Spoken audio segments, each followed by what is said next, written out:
All Cooper CPAs, located in the heart of East Nashville, offer a wide variety of tax services for individuals and businesses. Contact them at 615-257-0646 and visit their website, allcooper.com, for a full list of services.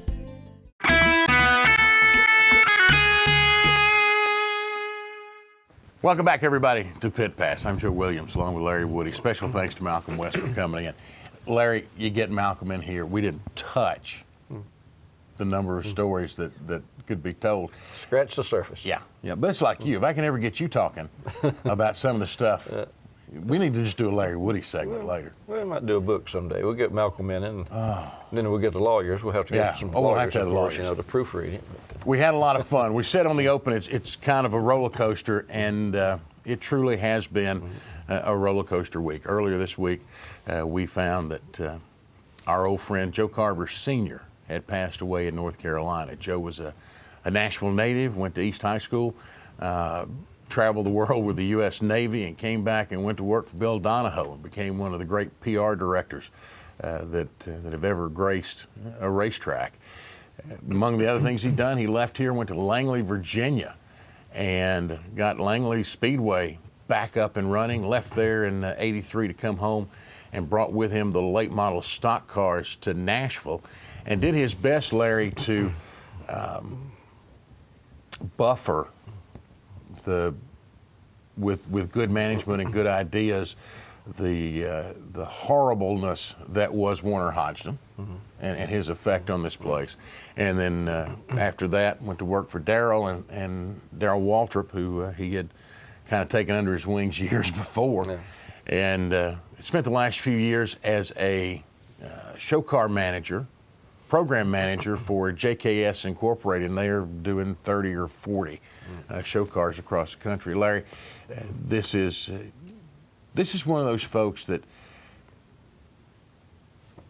while the entire world may not understand what Joe Carver did for racing, not only here but across the Southeast, he's one of those folks that was so instrumental but may never really have his name in a record book or an encyclopedia. Well, first of all, Joe Carver, the Joe Carvers of the world made NASCAR. Yeah. You know, Joe, not individually our Joe Carver, but Joe and a relatively handful of people like him built NASCAR because they generated PR for the sport. They understood the importance of the media and the press. They worked as a liaison between the media and the press to get NASCAR publicity back in the old days when the media kind of turned its nose up. So again, without the Joe Carvers of his era, I don't think we'd have a NASCAR today. And when I got your email about Joe's death the other day, Joe just brought back a flood of memories because, as I told you then, Joe Carver was my mentor when I got stuck on the racing beat at Tennessee. And I told Bill, I said, he said, go out and interview a race driver. I said, Bill, I don't even know where the track is. He said, look up Joe Carver. He'll take care of you. And I did, and Joe took care of me for many years after that. He helped me through the sport. He introduced me to drivers. He explained which direction the cars were running on the track. And I would have been lost if it weren't for Carver. And he did that, Joe, as you know, for so many young people coming up through the ranks. He would take them under his wing, and he'd guide them through, and he's patient, and his understanding, had a great sense of humor. And it's people like that, Joe, and like our friend Malcolm West, that's what made racing so much fun back then.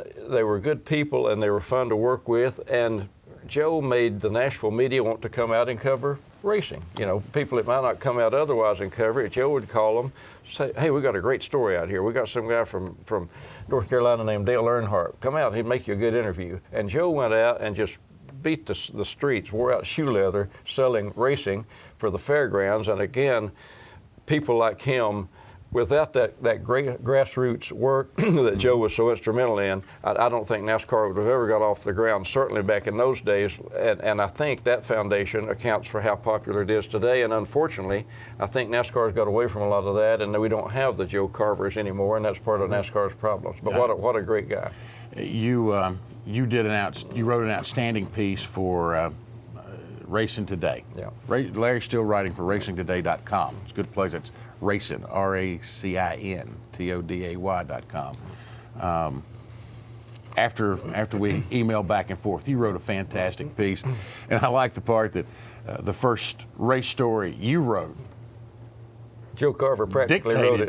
Dictated Because I'm serious, I'd never been to a track back then. The first race I saw was kind of like Jerry Clower talking about the first football game he ever saw he played in. The first stock car race, the first race anything I ever saw, I was covering, and Joe was at the fairgrounds, as you said, PR director, general manager. He did everything for Bill Donahoe at those days. And Joe he introduced me to the drivers. He helped ask the questions that I didn't know to ask. And then when I sat in the press box typing my story up, Joe would stand over my shoulder and kind of make suggestions and that kind of thing. So basically, he wrote the first story that had my byline on it. It was actually written by Joe Carver. Joe was about probably 6'6". Always appeared to be larger than life. Was stark white-headed at probably 30.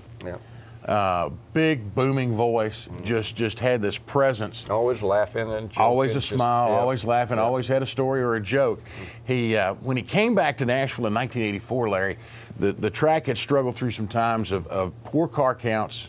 Kind of familiar with what we've been through in the last few years, declining attendance and all that. And he brought with him the late model stock car division. And I remember because he hired me at the end of '83 to be the PR director. And there's another story there.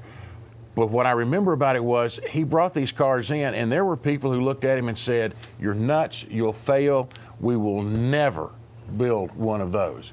And his response was, "If you want to race here, this is what you will build." And you see what that division did over the next 5 years. Yeah, Joe was really good at he knew the racing, he knew the sport, he understood what works and what doesn't, and he transferred that same talent to Langley, as you know, to the track there. I mean, he turned that into one of the premier tracks in the Southeast, I guess the entire country, but everywhere you'd go, you'd hear people talking around the circuit about what a great job Joe Carver's doing at Langley. He's revived that track, he's brought it back, successful, big crowds and so forth, so the same talents that made him so good here in Nashville worked there, and of course, as you said, he served a stint as Darrell Waltrip's. I guess he's sort of a PR person. Joe always laughed. I once asked Carver, I said, "Joe, what exactly is your title with Darrell?" And he said, "Servant." Well, if you remember, when Waltrip won the Daytona 500 finally, Joe calls me and he says, "Look, Darrell's coming in at this time at the airport. We're putting together, folks to come meet him. You need to be there." And I said, "Well, I mean, sure. I mean, I'll be there, but I don't understand." He said, "No, you need to be there." And I'm like, "Okay, why?" He said, "Because I asked you." And that was enough to go, "Hey, I'm there. What time?" And of course, the Joe Carver, Darrell Waltrip relationship goes back to the early years, because when Darrell came in from Owensboro, he had a lot of rough edges, as you know, and if anybody ever needed some PR work, buffing, Darrell Waltrip needed it, and Joe Carver was the guy who did a lot of that buffing and smoothed over some of Darrell's rough edges. And I think Joe taught Darrell, as Joe Carver taught me a lot of lessons about journalism, I think Joe Carver taught Darrell Waltrip a lot of lessons about PR and working with the media and being part of the media that Darrell still uses today as a commentator on Fox Sports. I think the Joe Carver influence lives on through Darrell Waltrip and through a lot of us, and I know through a lot of us older racing riders. Well, I was blessed to work with Joe Carver, Gary Baker, and Bob Harmon. Bob and Joe sometimes didn't get along real well, and I'm convinced, Larry, it's because they were so much alike. Yeah, they were, and it was a good relationship, though it wasn't an adversarial. If somebody bounced an idea off somebody, I don't know if that'll work or not, they could sit down and work it out without they didn't come to blows or anything. And same way with Darrell. Darrell could be difficult to work with, but Joe Carver was able to work with Darrell, and as I say, got him through some of these media mazes, and I think he was instrumental in Darrell's, particularly in the early career. Darrell was a fast learner, but Joe Carver was one of the guys that taught him some of those early lessons that, again, he still uses today, I think. And I would not be surprised if it wasn't Carver who prompted him to be a little more outspoken than everybody else when Darrell started the being outspoken.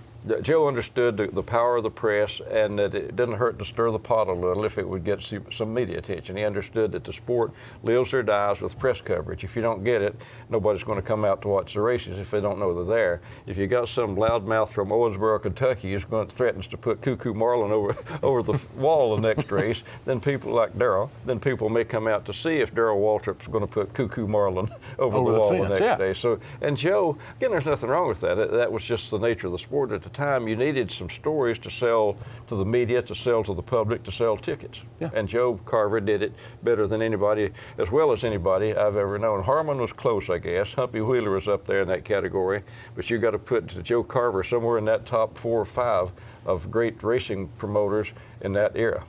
And I think one of the guys who will take some cues from him will be Buddy Williams and the guys up at Highland Rim. And Buddy probably does a couple of things over at USA Motor and Machine. I know he built, but when Carver came in and started making some rules changes, Buddy came in and said, "Look, we're at USA Motor and Machine. We do this, we do this, we do that." And he kind of bought into it and went, "We can make those changes and we can do it inexpensively." And I think they all worked together some then. Carver. If there's a regret, it's funny that this came up this week, because if there's a regret, I was making notes last week, Larry, about people I wanted to get on as guests and maybe bringing them in through technology, etc. And he was like number 2, number 3 on that list. And it's been great to have him. I didn't make the phone call in time. It's like one of our guests a while back, Russ Thompson. Joe Carver knows he knows about the history of the sport because he was there, yeah. And so nobody would be better. And that's one of those regrets. Obviously, you think about old friends. As I say, when I got your email about Joe, that they just brought a flood of emotions, and sat down thinking about the old days and the fun people. And again, like our buddy Malcolm West, that's what made racing so much fun. It wasn't just the cars running in circles on the racetrack, and frankly, I'm still not into that all that much. It's the people and the characters that you meet around racing that makes it so intriguing, and in the old days was so much fun to cover. I will tell quickly the story that hit me when I got the news in '84. Started in 1984 when he came back. I'm 21 years old. I don't, but he hired me to do the media and the PR out at the fairgrounds, and we're having cup races and all this, and probably 3 weeks before the first race, on a Friday afternoon, we have a conversation, and he didn't seem unhappy, didn't seem happy. And as I'm leaving, his son, Joe Carver Jr., there were 3 Joes there at the time, which was a lot of fun, comes up and says, "Hey, Daddy told me to get your keys." And I went, "What, am I fired?" He said, "Apparently." Well, I spent the evening at Jesse Nash's shop going nuts. He fires me on Friday. I walk back in Monday morning. I'm waiting on him when he gets there. And I go in and explain to him he's made a huge mistake, and that he needs to change his mind. And I'm 21 years old, figured got nothing to lose. And he sat there. It's the only time I knew him to sit and just listen. He sat and listened for about 15 minutes. He said, "Son, you got more guts than I thought. Go back to work." You won him over. Yeah, it was, but that's just kind of the way it was. He was willing to listen. Yeah. And can you imagine, Joe, I was thinking about this too.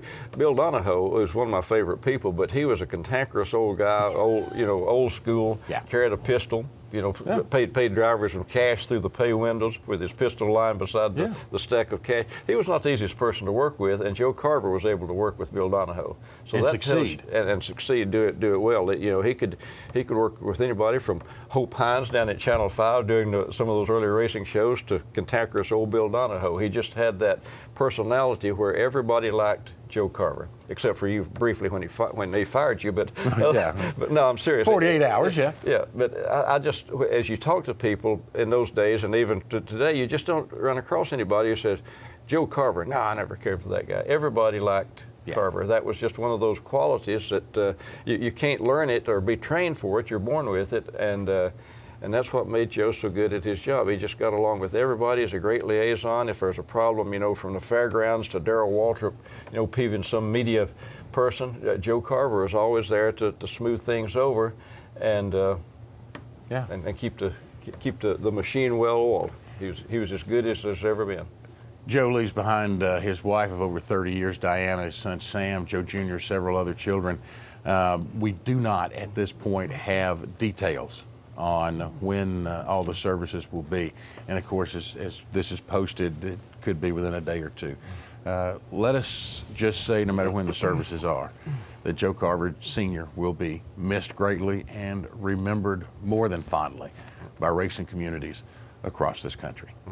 That's going to do it this week for Pit Pass. Larry?